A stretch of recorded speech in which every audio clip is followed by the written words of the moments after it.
I'd like to welcome my guest, my first guest in the studio, Suzanne Von Schaack. Hi, thank you for coming on. You're welcome. And so, Suzanne, you're a fashion model, you are a fashion show producer, you're an actress, you train kids. Is that what you've always envisioned for yourself? When I was growing up, I didn't envision this happening to me at all because I came from a small farm town of 2,000 people. Really? Yeah, but I used to watch TV and I used to think, oh, I would love to be there, I would love to do that. And it just happened, it manifested and it happened. And I got to New York and modeled and was Givenchy's fit model. And I'm gonna ask you all about that. But when you were a kid, did you think that that's what you would be doing as an adult? No, I wanted to be actually a social worker. That's you did? So like when you were growing up, you thought, gee, I want to be a social worker, and then next thing you know, now you're this big hit fashion producer. Yeah. Well, yeah, model, producer, but you know what? I used some of my social work skills because I actually use modeling and acting and work with gang violence and some of the younger kids in the community and help bring up their self-esteem through some of the programs that I teach. Yeah, because that's something I want to talk about today, you know, the specific topic of women who, you know, you were a single mom and you raised your daughter single-handedly, but you were living your dream. So you were able to do all that stuff while you were, you know, you were modeling and raising your family, and now much later, you know, in your life, you're doing all kinds of stuff for everybody else's kids as well. Right. So now you came from a really small town, right? And it's what? Darlington, Wisconsin, right? Oh my gosh, you know that, huh? That's right, I did some background work. How did you end up going from Wisconsin to fashion? Well, it was a dream that I had, and my mother fulfilled it for me. She sent me to Beautiful People Modeling School in Madison, Wisconsin, and then from there I went to a convention. Similar to the conventions I do now with kids, I went to the convention, it was in New York, and in those days, Eileen Ford, Wilhelmina, you know, who's not even with us anymore. Right. All of these big, famous people were there, and I actually won the runway competition. Wow, how old were you? I was 21. Oh, wow, and that's how you decided, that's it, this is what's for me? Well, then I started, and it wasn't so easy. Okay, now, so you have a 21-year-old daughter, Danielle. Okay, what was it like, you know, you being this successful fashion model and raising her at the same time? What was that like? It was really difficult. When I had my daughter, I had her late in life. So I had her at 38. So, wow. You know, by the time I got divorced, she was 3.5. So I was an aging model. But you still look great, so well, thank you couldn't even tell. Thank you. So it was difficult for me. So what I did was I went back to work at night. I modeled during the day, the jobs that I got, and then at night I taught at John Robert Power schools. Little did I know that working with young kids and helping them with their careers would eventually pay off because I started choreographing them and started putting music and doing little shows for them.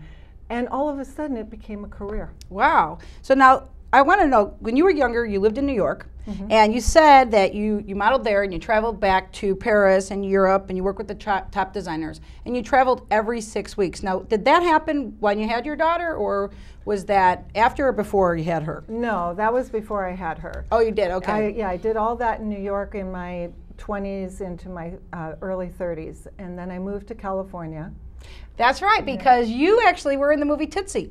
Yes, I was. And then you know everything. You were in the movie Tootsie, and then you actually were in a Woody Allen film, weren't you? Yes. How did you get into that? I mean, how did that whole thing happen?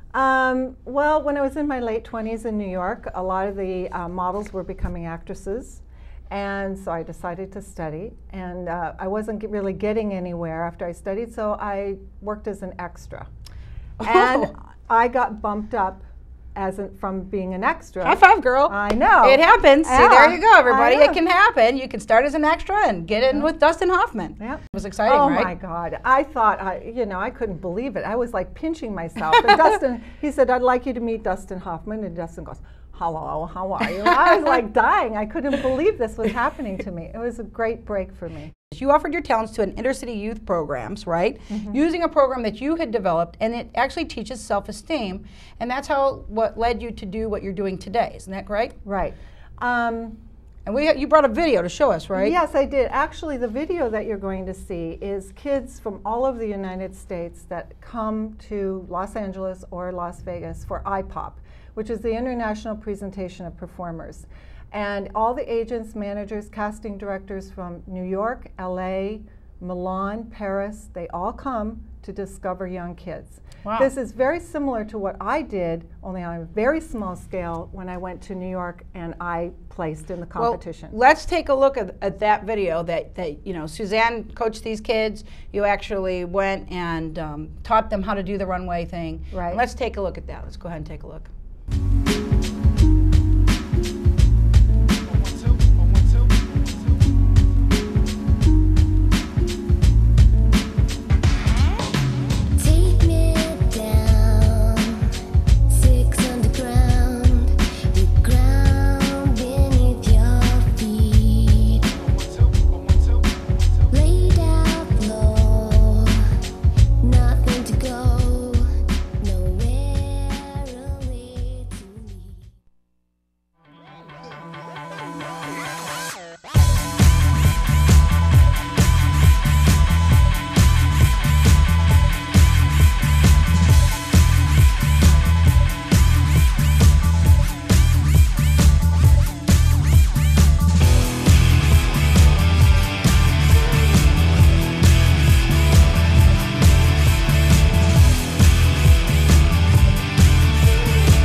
Well, I think it's amazing, and it helps the kids too, right? And it helps with their self-esteem and gives them a path for the future. Now, you actually coached the last kid, Miss California. Yes, I did. Right? And then you also coached your own daughter for the Miss Hawaiian Tropics. Yes. How did that go? Well, she won regional. Yeah. It was very exciting.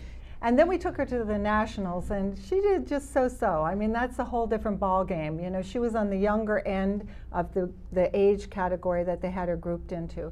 But that was very good too. I mean, she really enjoyed it, and she blossomed from it. And do you think she's going to follow in your footsteps? No way. No. You don't want. No. Now I have to read this quote. I actually read this quote that you wrote, and you don't even know that I know this quote. But you say that your mantra has always been, "I will not be the one sitting in the corner reading a book about what others have done in their lives, because I am too busy doing, creating, and living what others are most likely reading about." I think that that's incredible. Have you lived your entire life like that? My entire life. Well, kudos to you. I'm so happy that you came on my show. I love your fashion shows, and we will definitely keep up with you, and we'll put you on our website. And thank you so much for coming on. Thank you, Vicki.